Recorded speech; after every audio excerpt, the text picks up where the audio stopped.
From the Mike King Biz studio on ESPN Richmond 106.1 FM, welcome to Virginia Sports Exchange, where sports and business intersect.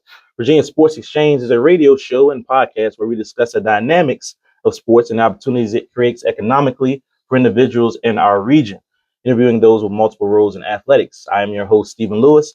Big thanks to the voice of RVA Business, Mike King, and show creator Jonathan Johnson for the platform. Follow us on IG at Virginia Sports Exchange and subscribe to our YouTube channel, Virginia Sports Exchange, to stay locked in with us.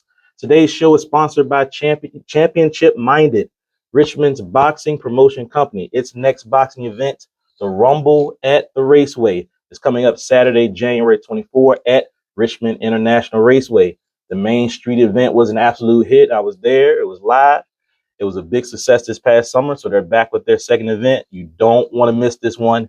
Visit championshipminded.com to get tickets and find out more information. The Rumble at the Raceway. I'll see you there. I am delighted to have an 804 legend in the building, Richmond assistant women's basketball coach Ariel Stephenson. Ariel, what's up? What's up? How we doing? How we doing? Good to see you. Thank you for having me. Thank you for being here. It was I think we had you scheduled here, and then this happened, that happened, a little snow, whatever. So persistence, we make it work. That's right. We that's make right. It work. Glad to get you in here. Y'all rolling, coach. 14-4. Yeah. 4-1 in the conference. Just talk about your season so far. Oh yeah, I think we're off to a good start. We had a difficult and strenuous non-conference schedule planned. Texas, TCU, Fairfields, a lot of Power Four and great quality teams that have been to the NCAA tournament last year. So really just kind of take some of that and really just trying to use that to prepare us for this conference season. We're here in the conference season. We dropped one against Rhode Island, who's a good team, but since then we've been playing pretty well up to this point, just trying to take things day by day, continue to progress. That's what January's for. That's right. And hopefully we continue on a progression so we can peak when we are trying to peak, in March when it matters. That's right. That Davison game. Oh, 3 yeah. overtime. Triple OT. Come on. OT. Talk about that. You can't write that one in the storybook. That's one that they probably call an instant classic. I've been talking to a couple people. I'm like, that's one of those games, different, but you'll see it on like NBA TV where they throw on one of the classic games that you just automatically remember, right? For sure. Great game. The crowd was absolutely amazing. I don't think we win that game without the crowd either. And our girls, they fought. I believe we went 7, maybe 8 deep, and our starting point guard played all 55 minutes. Listen, it was a hard-fought game. Davidson is a great team, and I'm just proud of our girls. We fought it out, and we were able to come out on top, thankfully. Maddie, last name Dugan. I want to make sure I'm pronouncing that right. Maggie Dugan. Yep. 48 points, career high. Mm-hmm. I think that's the most in school history as well. Mm-hmm. Most in the country by this women. Year, right? Yep. I mean, and she's a 6'2" forward, I believe. Yep. Talk about it. I mean, she's one of the best players in the country. She was A-10 player of the year last year. Mm-hmm. How's it been to coach her? She's one of the best players in the country, but she's one of the hardest workers that I've ever met. That's what I'm talking about. She works her behind off. She gets her shots up, but it's not just about the physical reps. She gets the mental ones too. So she's watching just as much film probably as the coaching staff, watching opponents. She's rewatching our games. She's coming in. She's asking questions. She's getting those mental reps. And by her doing that, she's also bringing her teammates along with her. She's not just watching it by herself.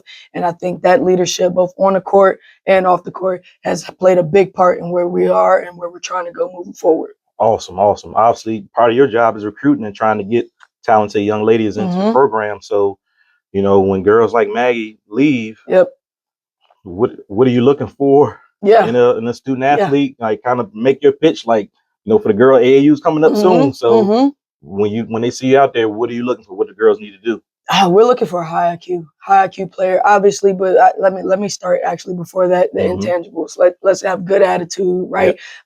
Motor. I need you playing hard all the time, and you're gonna get tired, and that's fine. But I don't like seeing you jog and go 50% here and there. Like I need you to push yourself. Exactly. But high IQ. We love an ability to shoot the ball. But I think what the biggest thing is, and this goes a little underappreciated, is decision making, right? You can hit me with a 5 combo move, but if you don't make the right decision after it, then I lose a little bit of interest. I want to see you draw two, make the right kick, make the right play. I want to see you be able to play off your shot fake. They jump when we go find downhill, right? So just making the right basketball play, that IQ, especially with the system that we play, is very, very important for some of the kids that we're recruiting. Makes sense. Stephen Lewis, Virginia Sports Exchange, here with Ariel Stephenson. You are women's assistant basketball coach in the Mike King Biz Studio, ESPN Richmond. Listeners may not know, and I was telling my boy Jonathan Johnson as well, Ariel, quite the hooper yourself from the 804. At one point, yep. Prince George graduate right here in 804, was ranked top 50 nationally. Top 50 is levels to it now. Ladies, top 50 nationally, not just in the state. 4-time All-Metro pick, 2-time first teamer. Went on to play at Wake Forest and George Washington, scored 1,000 points in her college career while battling injuries. Can you talk about your playing career? Did you think about coaching when you were playing? How did that lead to coaching? Just go in any direction you want to go with that. Oh man, so my playing career, really basketball was all I knew, right? And I started playing. I think I played in Petersburg's rec league when I was 4 years old, and then I took a couple years off, and I started hammering my dad. I'm like, "Yo, can I play? Can I play? Can I play? Can I play?" And he finally gave me the okay, cool. So then we picked it back up. First Baptist Church down in Hopewell, they had a little rec league. So I started playing in that in 5th grade. And then my dad woke me up I think it was like 6 o'clock in the morning on a Saturday. I was 6th grade, and he's like, "Are you serious about basketball?" And I'm like, yeah. Like, what is 6 o'clock? What are we talking about? He's like, "Okay, get up." He took me to AAU tryouts, the Virginia Explosion back in the day. And from there, it was day in, day out, just the consistent grind. My dad ended up passing away the summer right before my freshman year of high school. Wow, I didn't know that. Okay. Yeah. So, and I had to make a decision. I'm like, this is something that had been so closely tied to the both of us. For sure. How do we continue to move forward past this? But I believe that my community, my mom really, but the community around me, everybody stepped up a ton. And whether it's getting me to different practices or whatever that was, we were able to get it done. And the love for the game and the people that I worked with, from trainers to coaches, I think I wouldn't have been able to get done what I did if it wasn't for the community around me. Did I ever think it was going to be coaching? No. If you had asked me my freshman year of college, I'd probably tell you that I'd still be playing right now. That's right. Yeah. I graduated undergrad in 2019. But you alluded to some of the injuries. There are some things that you can't always predict that are going to happen. That's right. Sometimes you just got to roll with the punches. So I got hurt in the middle of my sophomore year, played through the season, ended up getting surgery right after my sophomore season. And that allowed me to see the game from a different perspective. Not just from me, being out there and then watching film afterwards, but watching it from the sideline and seeing things happen and just watching things happen as a whole, as opposed to my limited perspective of what I'm seeing on the court. I think that was a major shift for me. And from that point on, we were battling in and out. But it also helped me appreciate and respect the vantage point of injured teammates that were on the sideline. I think before that, I didn't give it enough. I didn't give them enough respect. I'm like, you don't know, you're not really out here. But then after being there and standing in their shoes, it's like, no, they see stuff that you don't get to see. So just allowing me to be more inclusive, which also helped me to be a better leader. And so when I had to make the decision that I'm done playing, I think the coaching aspect just kind of naturally flowed into God's plan for me, really. That's right. So you started at GW as a grad assistant, if I'm not mistaken. So let's see. I got hurt after my sophomore year. I played that upcoming junior year. So I got one surgery in May of 2017. Then I tried to play that junior year. I played through that, end up getting another surgery May 2018.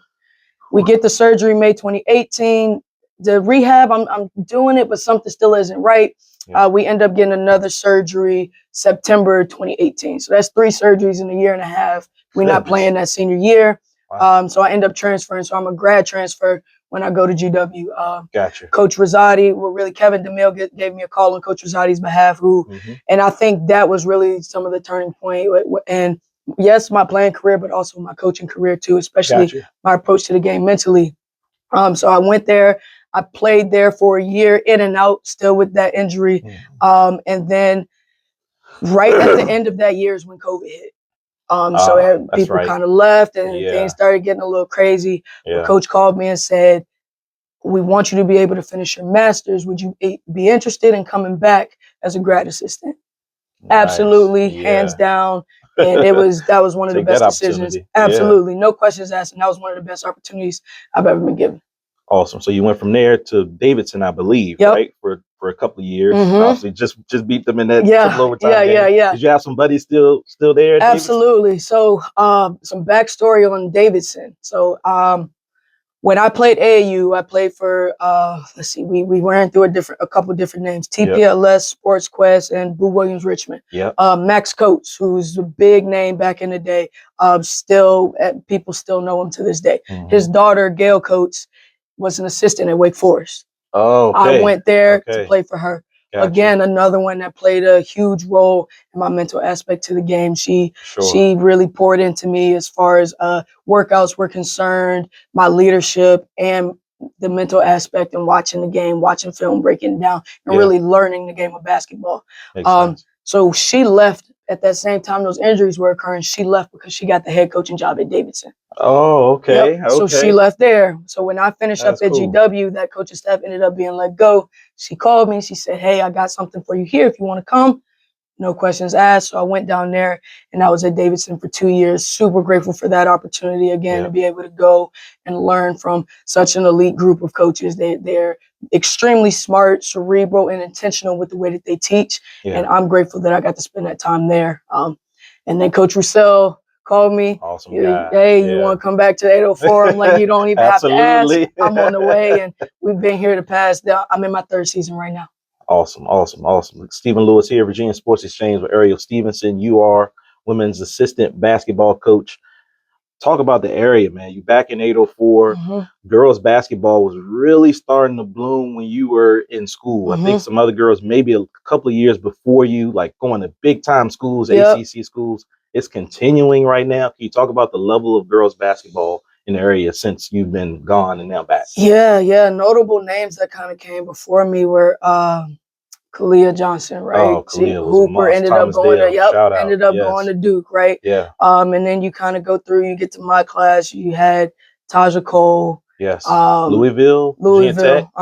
Georgia was in there too. And then Destiny Walker, she ended up from Hermitage. She ended up going down to Wake Forest. She and I played together down at Wake. Tyra Whitehead, right?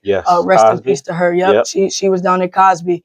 Anna Wilson was here up at Collegiate, right? So there were a lot of big names that were playing, and then even our older group, Michaela Parson, Alicia Hudala, they ended up going to the University of Richmond, right? So a lot of homegrown basketball that ended up staying in the area too, but we're able to venture out and really, I think that was a great time for the 804 and especially women's basketball in that area. So now being able to come back, things are a little different, right? And one thing I want the 804 to be a little bit better at is the lineage, right? So my wife, she's from Northern Virginia. From people that graduated 5 years before her, they all know each other. They keep in touch. That basketball community is so tight-knit. Exactly. And I feel like that's the next step for some of that 804 is like everybody get in the gym. Let's play some pickup. Let's iron sharpens iron, right? So you don't have to stay secluded and just be at your Birds or just be at your Cosbys. Like, let's come together. Let's get these runs. Let's get better together as a community, because that's only going to make you better, myself better. But as an area, that'll continue to help us get better as we go along. I love that. For you individually as a coach now, you were named 30 under 30 top list of young basketball coaches in the nation for women's basketball. So not to try to steal you from coach, but are you looking to go forward in this and be a head coach one day? What do you think? Maybe eventually, but I'm really big on being where my feet are. And I think God put me here for a reason. So my job is to stay here and prepare as best as possible. And whatever comes from me will come. But my focus is to be here at the University of Richmond, being the best version of myself and being whatever these young women and Coach Roussel need from me to help this team be its best. So really, I'm just working every day on being intentional, watching film with the girls, girls, getting in workouts. Coach, what do you need? Asking my coworkers, what do y'all need? How can we all figure this thing out to for us to cohesively work together to get to where we're trying to go? Love it. NIL, that's a big change. Did you, because when you were coming in, that still wasn't really in play when you were playing. So how has that changed in terms of recruiting? How is it handled with the girls basketball? Because you see the top level of it when you're talking football and basketball guys are getting these big deals. So how is it in terms of recruiting with you guys? Or is it just kind of a set deal like, hey, this is what it is? Yeah. You know, I still have a little bit of beef with my mom for having me a couple years too early. It's like, Mom, come on, just be a little patient. Give me some patience. I would have brought in a little bit something for the family, right? Yeah. Paid them all back. Yeah, all the trips. You paid know. them all back. But obviously it worked out the way that it was supposed to. Yeah. But I love the way that the game is going right now. I think there's definitely some things that need to be cleaned up and how it's done. But for these young women and young men to be able to get paid, because college athletics is hard. So I love the fact that they're able to get money. As far as us and recruiting and everything is concerned, the University of Richmond has been phenomenal in that the basketball coaches, we talk about it, but we have a general manager as well. So that's an opportunity for, we still get to focus on the basketball and everything, and we can talk in general, but all the specifics and the nitty gritty gets to kind of be handled by that general manager. So I love that too, because that allows us to focus on basketball, focus on relationship building with the kids. And I think that's the basis of recruiting too. And you asked me earlier about recruiting. Yes. I'm big on relationship building. So talking to you and knowing your stats and knowing what you're good at on the court is really cool. But I want to know who you are. I want to know what your favorite food is. How many siblings do you have? Like, what do your parents do? Like, when you go shopping, like, well, what's your style look like? Who are you as a human being? Because when you go to college, right? Yeah. That's the first time you've probably been away from your parents for an extended period of time. For sure. Whether you know it or not, the group of people that you're around is going to have some sort of effect on you, whether that's positively or negatively. Same with you. If I spend 4 years with you, I'm probably going to pick something up from you, whether I recognize it or not. Yeah. So just making sure that, one, bringing you into this culture and this community that we have here is going to be advantageous for both parties, but also how can we positively impact one another? Makes sense. So as far as recruiting is concerned, NIL is a thing and we understand that, but I think that relationship building aspect of it and fit as far as the basketball is concerned is really what drives us. Hopefully you haven't seen it, but would that turn you off if a recruit's coming in and talking mainly about money the whole time instead of about the game? And in the first conversation, I'm kind of watching, but I also understand that that's the environment that we're in right now. So I understand it. Yeah. And so like, I understand it. I do. And to be honest, I kind of redirect. It was like, hey, I want you to talk to Coach Roussel about that. Yeah. And Coach Roussel, he's like, yes, send them my way and we can talk. Like, we were able to keep Maggie Dugan. Yeah. Right. After dropping 31 on UCLA. Right. Yeah. So like, the University of Richmond has been phenomenal in its support of women's basketball. So I think we can go after some of these high-level recruits, but we want to make sure we're doing that in the right way and we are investing in the right people. Makes sense. Stephen Lewis, Virginia Sports Exchange, here with you, our women's coach, Ariel Stephenson, right here from the 804 at Prince George High School. Coach, just talk about again, just how the A10 landscape is. I think the level of basketball has really raised up in the conference itself. So who else are you guys competing with for the championship this year? And what do you guys need to do to get ready for the tournament that's going to be coming up? This league is so good. Yeah. And if you had asked me back when I was in high school or even when I was at Wake, I'm like, the A10, like, what's the A10, whatever. Yeah. But coming in, like, these players are good. The coaches are phenomenal. Like this is a truly competitive league. Yep. And so for us, everybody's a threat. This league is chaotic. Anybody can beat anybody on any given night. So if you don't come ready to play, you can go down, right? For sure. And especially for us in the couple of years that we've had leading up to this point, we have a target on our back. So we're going to get everybody's best effort on any given night. So our job is to stay prepared no matter who the opponent is.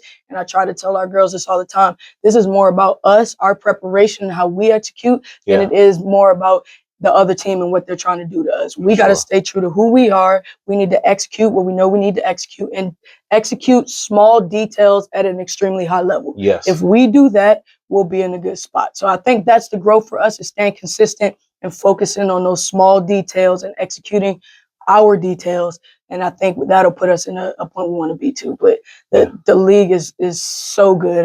It's anybody's league, and you really gotta bring your A game every night. I'm looking forward to getting out to a game. I've got so much basketball that I do. I coach, and I got to see my daughter play, and my nephew's up at Randolph-Macon, so I got to go to a lot of games. I'm interested to see you guys play.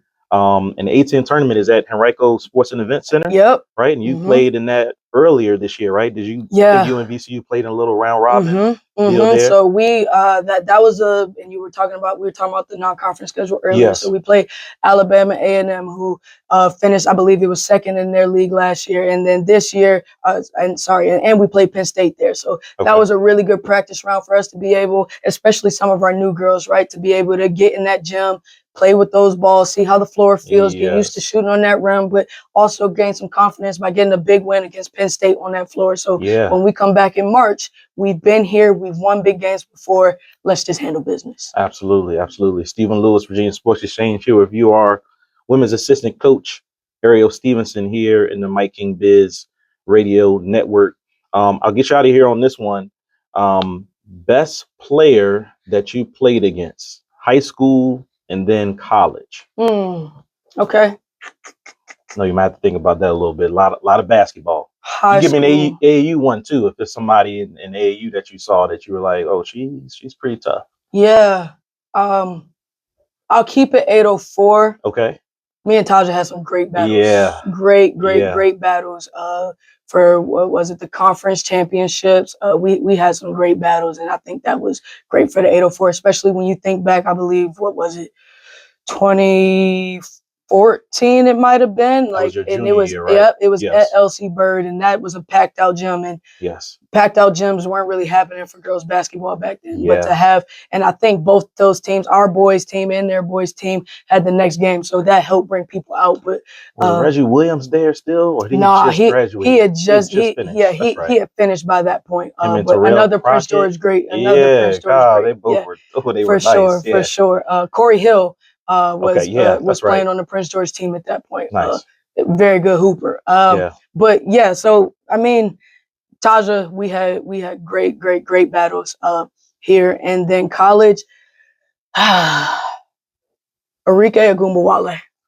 Oh man. At Notre Dame. Oh gosh, she is. Man, and so this was my freshman year, and I was just, getting the hang of scouting reports and realizing, hey, like, if you do what the coaches tell you to do, like, generally it'll work out in your favor. Yeah. I've been a pretty vocal player, cool. They're coming down in transition. They say she can't go left. And I'm like, all right, bet. No right. I'm sitting on her right hand. She hit me with an in and out step back to the left. Cash. I look at the bench. They shrug. I said, "Oh, all right, cool. This is what it is. Okay, sounds good."